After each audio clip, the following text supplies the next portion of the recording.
लगभग 11 साल के बाद कांग्रेस में संगठन की प्रक्रिया शुरू हो गई है। संगठन सृजन के नाम पर सबसे पहले जिलाध्यक्षों की नियुक्ति की प्रक्रिया शुरू हो चुकी है। इसमें पहले 2 पायदान पूरे हो चुके हैं, यानी पहले जहां ऑब्जर्वर सारे जिलों में जाकर रिपोर्ट ले चुके हैं, वहीं पर दूसरे पायदान पर अब पार्टी के ऑब्जर्वर ने पार्टी के प्रभारी बीके हरिप्रसाद और केंद्रीय संगठन महासचिव के.सी. वेणुगोपाल के साथ भी चर्चा कर ली है। थर्ड फेज के तौर पर कल और आज हरियाणा कांग्रेस के बड़े नेताओं के साथ भी के.सी. वेणुगोपाल और बीके हरिप्रसाद की चर्चा हो चुकी है। लेकिन इस सारी एक्सरसाइज में अगर किसी को सबसे ज़्यादा नुकसान होने की आशंका और संभावना दोनों नजर आ रही हैं तो वो हुड्डा फैमिली है। नमस्कार, मैं हूं कुलदीप शिवरान। आज हम खरी खरी न्यूज़ में चर्चा करेंगे हुड्डा फैमिली की नई टेंशन की, हुड्डा फैमिली की नई परेशानी की और हरियाणा कांग्रेस में जिलाध्यक्षों की नियुक्ति के बाद के माहौल की।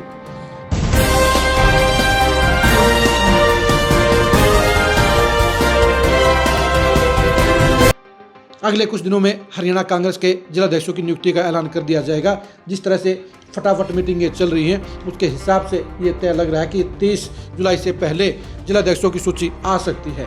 लेकिन इस सूची आने का सबसे ज़्यादा नुकसान किसी को होता हुआ नजर आ रहा है तो वो हुड्डा फैमिली है।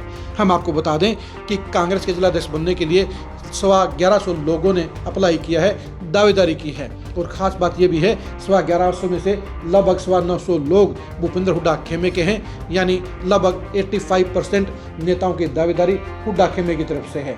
और ये बड़ी दावेदारी ही हुड्डा फैमिली के लिए सबसे बड़ी सिरदर्दी बनती हुई नजर आ रही है, क्योंकि अगर भूपेंद्र हुड्डा के 33 में से 25 लोग भी जिलाध्यक्ष बन जाते हैं तो भी भूपेंद्र हुड्डा के लिए साइड इफेक्ट पैदा हो जाएगा, क्योंकि उनके लिए बाकी बचे हुए 900 दावेदारों को समझाना आसान नहीं होगा।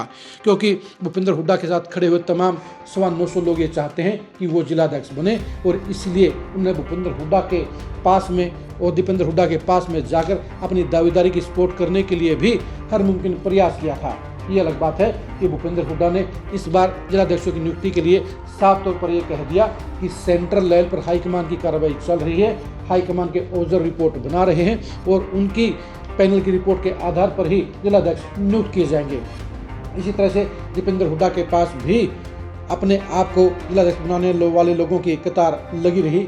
दीपेंद्र हुड्डा ने कुछ लोगों के लिए अप्रोच जरूर किया, लेकिन उनके लिए भी दिक्कत इस बात की है कि जिलाध्यक्ष नियुक्ति के बाद उनके साथ में क्या सलूक होगा, क्योंकि 950 लोग ये उम्मीद कर रहे हैं कि वो जिलाध्यक्ष बन जाएं। अगर भूपेंद्र हुड्डा के 25 जिलाध्यक्ष बन जाते हैं तो भी हुड्डा फैमिली की टेंशन कम नहीं होगी, बल्कि उनकी टेंशन बढ़ जाएगी। कारण साफ है, क्योंकि जो 900 लोग जिलाध्यक्ष नहीं बनेंगे वो उनकी नियुक्ति नहीं होने के लिए हुड्डा फैमिली को जिम्मेदार ठहराने का काम करेंगे, क्योंकि सबको ये लगता है कि हुड्डा फैमिली के पास पावर है, हुड्डा फैमिली जिसे चाहेगी उसे जिलाध्यक्ष बना सकती है।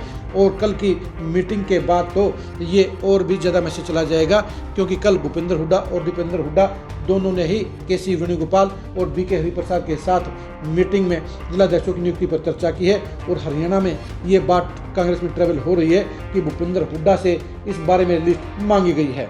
चाहे लिस्ट मांगी गई हो या ना मांगी गई हो, लेकिन उनके खेमे के नेताओं को ये लगता है कि भूपेंद्र हुड्डा चाहेंगे तो जिलाध्यक्ष बन सकते हैं। ऐसे में जो 25 जिलाध्यक्ष बन जाएंगे वो तो बेहद खुश होंगे, लेकिन जिन 900 नेताओं की दावेदारी खारिज होगी वो जरूर भूपेंद्र हुड्डा और दीपेंद्र हुड्डा से नाराज हो जाएंगे, क्योंकि उनको ये एहसास होगा कि भूपेंद्र हुड्डा और दीपेंद्र हुड्डा ने उनकी पैरवी नहीं की है, उनकी सिफारिश नहीं की है, उनको जिलाध्यक्ष बनाने के लिए जोर नहीं लगाया है।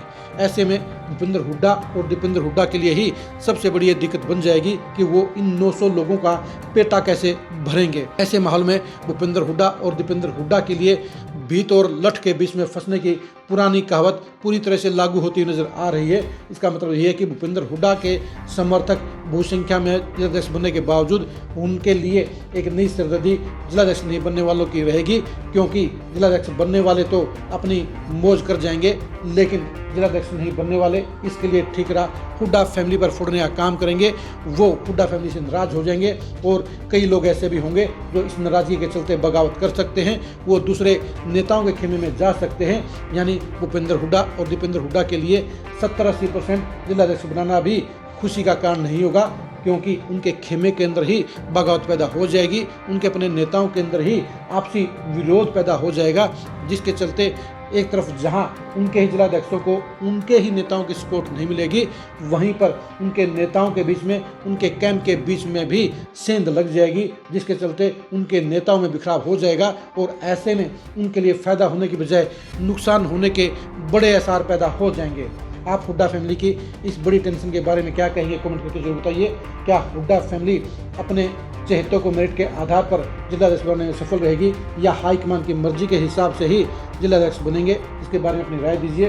हुड्डा फैमिली के लिए 900 नेताओं को मनाना कितना आसान है या कितना मुश्किल है, इसके बारे में भी कमेंट करके जरूर बताइए। आप हमारे फेसबुक पेज को फॉलो कीजिए, आप हमारे यूट्यूब चैनल को सब्सक्राइब कीजिए। नमस्कार।